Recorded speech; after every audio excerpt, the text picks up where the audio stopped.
My name is Alex. I am a software developer at a medium-sized tech company called Innovate Solutions. I had been working there for 7 years, and for most of that time, I was content. I enjoyed the challenge of coding and the quiet satisfaction of solving complex problems. I was proud of my work. My boss was Mr. Harrison. He was the head of product development. Mr. Harrison was a man who spoke with great confidence, always dressed in expensive suits, and loved to take up all the space in the room. He had a reputation for being ruthless, but I always kept my head down, delivering my projects on time and avoiding conflict. My dream project was an application I called Nexus. Nexus wasn't just another business tool. It was a completely new way for teams to collaborate using predictive algorithms. I had been tinkering with the idea for almost a year, working late nights and weekends in my tiny apartment. I knew Nexus could revolutionize our industry and finally put Innovate Solutions on the map. I felt ready to reveal it. I requested a private meeting with Mr. Harrison, eager to get his feedback and secure the necessary resources. The meeting took place on a Tuesday afternoon. The sun streamed into his large corner office, making the air feel heavy. "Sit down, Alex. Make it quick. I've got a budget meeting in 20 minutes, Mr. Harrison said, leaning back in his leather chair. I was nervous, but I pushed that feeling aside. I opened my laptop and started my presentation. Sir, I call this project Nexus. It is a collaborative platform designed to forecast project roadblocks weeks in advance. It doesn't just manage tasks, it predicts failure. I've built a working prototype, and the initial data modeling is revolutionary. I showed in the interface the elegant algorithms and the projected increase in team efficiency. I spoke with genuine passion, something I rarely let show at the office. Mr. Harrison didn't interrupt me. He watched the screen, his expression unreadable. When I finished, the silence stretched, and I held my breath. Finally, he closed my laptop gently. "It's clever, Alex. Very clever. You've put in a lot of time here." I felt a surge of hope. "Thank you, sir. I believe if we commit fully to this, we could launch a beta in 6 months." He stood up and walked to the window, looking out over the city. "The problem, Alex, is scale. It's too big, too radical for you to manage. It needs a high-level approach, a significant capital investment. Frankly, you're a coder, not a visionary. Your department doesn't have the bandwidth to pull this off." My hope instantly deflated. "But I built the entire architecture, sir. I know every line of code," I argued. He turned back, a cold, dismissive look in his eyes. "You did the legwork, yes, but the executive strategy, the big picture, leave that to the people who make the deals, Alex. Thank you for your time. This was an interesting technical exercise. Now, get back to work on the Smith project." I walked out of his office feeling utterly crushed. He had dismissed my year of work as a technical exercise. He had effectively killed Nexus. I returned to my desk, packed up my personal notes, and decided to shelve the project for good. I felt defeated, but at least I had his honest, if brutal, opinion. 3 weeks later, the annual Tech Innovation Summit was held downtown. This was the most important event of the year, where our company traditionally unveiled its major new products. I was busy preparing a slide presentation for a minor update, trying to put the whole Nexus incident behind me. On the day of the summit, the entire Innovate Solutions team gathered in the main auditorium. Mr. Harrison was slated as the keynote speaker. He walked onto the stage to a huge round of applause. The lights dimmed, and the massive screen behind him flickered to life, showing the company logo. "Good morning, everyone," Mr. Harrison boomed into the microphone. "For years, we've promised innovation. Today, we deliver revolution. I am thrilled to introduce our newest, most ambitious product, a platform that will fundamentally change the game." He paused dramatically. The screen behind him shifted. The new product title flashed onto the screen: the Apex Platform. My heart started to pound hard against my ribs. Apex Platform. The name was generic, but the logo looked vaguely familiar. Mr. Harrison continued, Apex isn't just a management tool. It's a predictive AI engine that uses advanced algorithms to forecast project obstacles weeks in advance, before they even appear. A chill ran down my spine. That exact phrase, predicts failure, was the core of my Nexus pitch. He clicked a button, and the screen displayed the product interface. It was Nexus, my design, my logic. The color palette was changed, and the name was different, but the fundamental architecture was undeniably mine. I couldn't breathe. It was all there. The predictive metrics, the collaborative dashboard, the entire structure I had built. He hadn't just dismissed it, he had stolen it completely. Mr. Harrison then began the technical deep dive. I personally spearheaded the architectural design on this project. It has been a labor of love for me and my executive team. Apex represents a culmination of my vision for this company. He didn't mention my name. Not a single word of credit for the person who had actually put together the entire working prototype. A wave of nausea washed over me. I stood up from my seat, unable to stay calm. My colleagues looked at me, whispering. I walked out of the auditorium and into the cold, empty hallway. I felt a burning, agonizing mix of rage and betrayal. I immediately called my mentor, an older retired engineer named Sarah, who had worked in the industry for 40 years. Sarah, I need your advice, I said, my voice shaking with fury.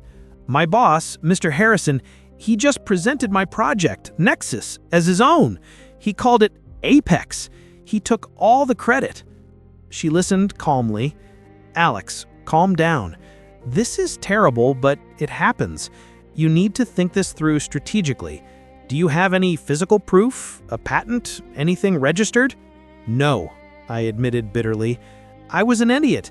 I just had the working prototype on my personal drive and the presentation I gave him. Did you email the design to him? She asked. No, I presented it on my laptop in his office. I was afraid of corporate espionage.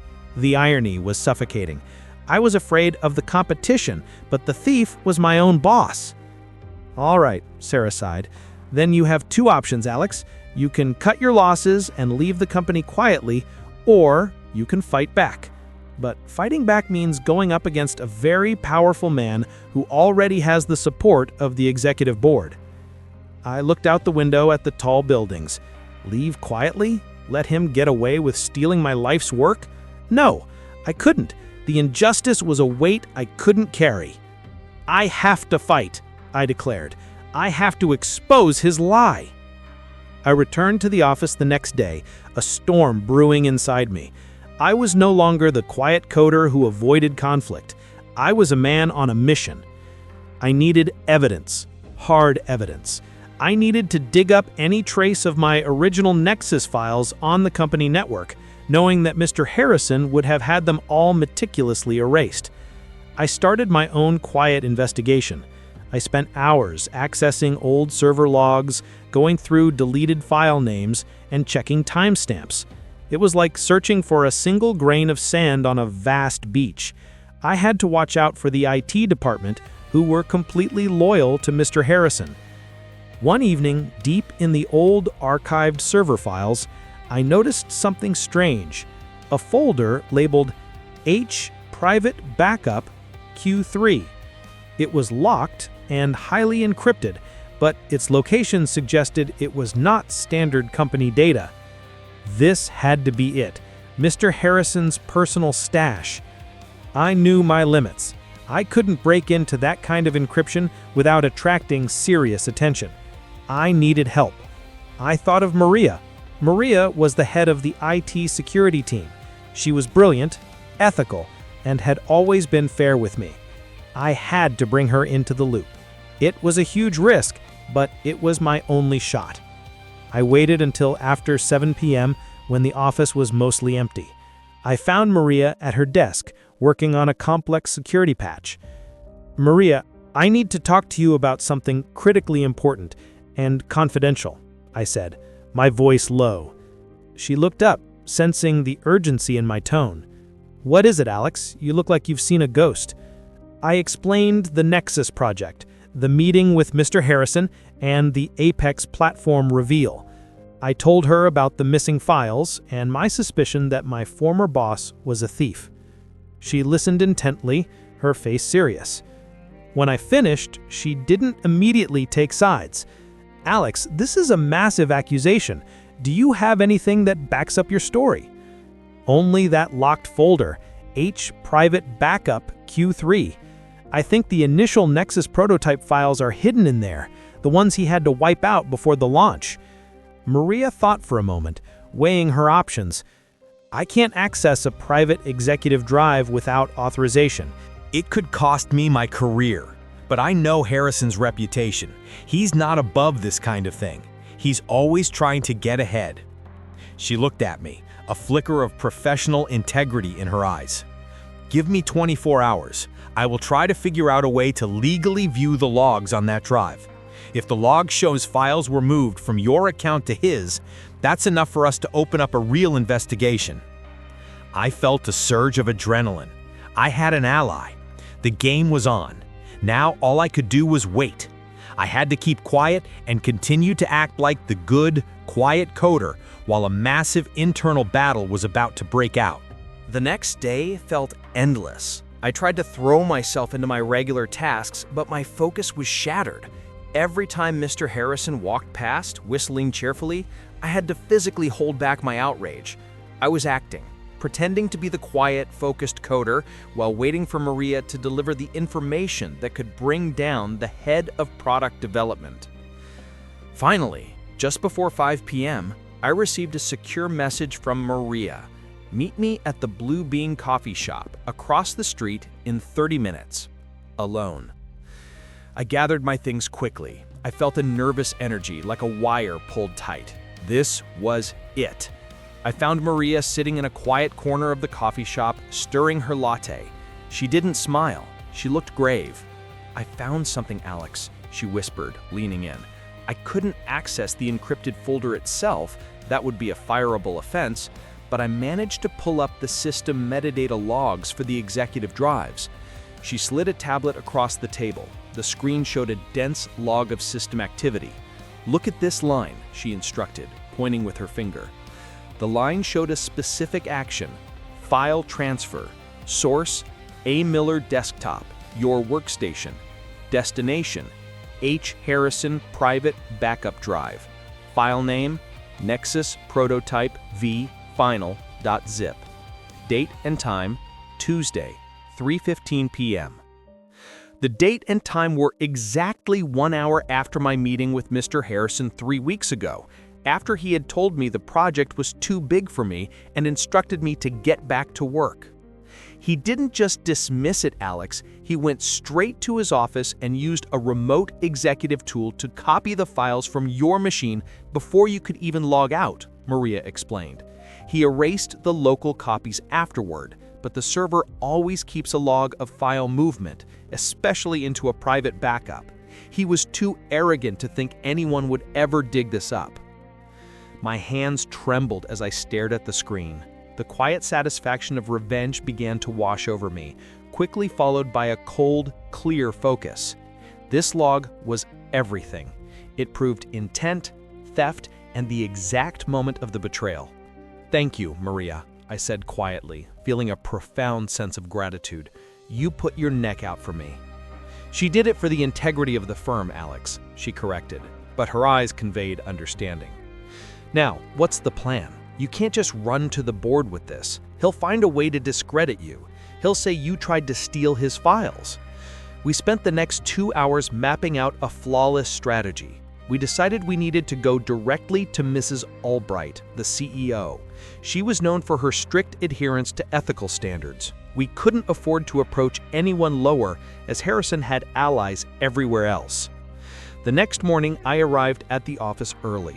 I felt completely different, calm, focused, and dangerously prepared. I had sent a sealed envelope containing the evidence log to Mrs. Albright's personal assistant, requesting an emergency meeting. Around 10 a.m., my phone buzzed. It was Mrs. Albright's assistant. The CEO requests your presence in the executive conference room immediately. Mr. Harrison has also been asked to step in. My heart hammered, but my feet felt steady. This was the moment of truth. I walked into the massive glass-walled conference room. Mrs. Albright was seated at the head of the table, her expression unreadable. Mr. Harrison was already there, looking impatient and slightly annoyed. "Alex, what is the meaning of this urgent summons?" Mr. Harrison demanded, cutting me off before I could speak. "I have a meeting with the Apex marketing team." Mrs. Albright raised a hand, stopping him. "Mr. Harrison, please sit down. Alex has brought forward a serious ethical concern regarding the Apex platform and its true origin. I want to hear his side." I placed a single document, the server log, printed and highlighted on the table in front of her. "Mrs. Albright," I began, my voice clear and strong. "3 weeks ago, I presented a project called Nexus to Mr. Harrison. He dismissed it as a technical exercise that I was too inexperienced to manage. An hour later, he used his executive privileges to copy the final files directly from my workstation to his private backup, where he then renamed the project Apex and claimed all the credit at the summit." Mr. Harrison laughed, a fake booming sound. "This is absurd. Alex, you're obviously frustrated that you weren't chosen for the Apex team. You're a junior coder trying to make up a story to derail a billion-dollar product." He turned to the CEO. "Mrs. Albright, he's lying. He's trying to get back at me for a performance review. This is defamation." Mrs. Albright ignored him. She looked down at the document.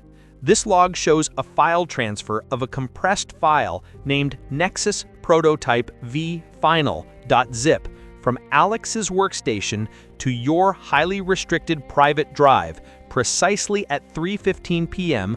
on the day he claimed. Can you explain why you were accessing his personal project files an hour after dismissing them?" Mr. Harrison's confidence began to slip away.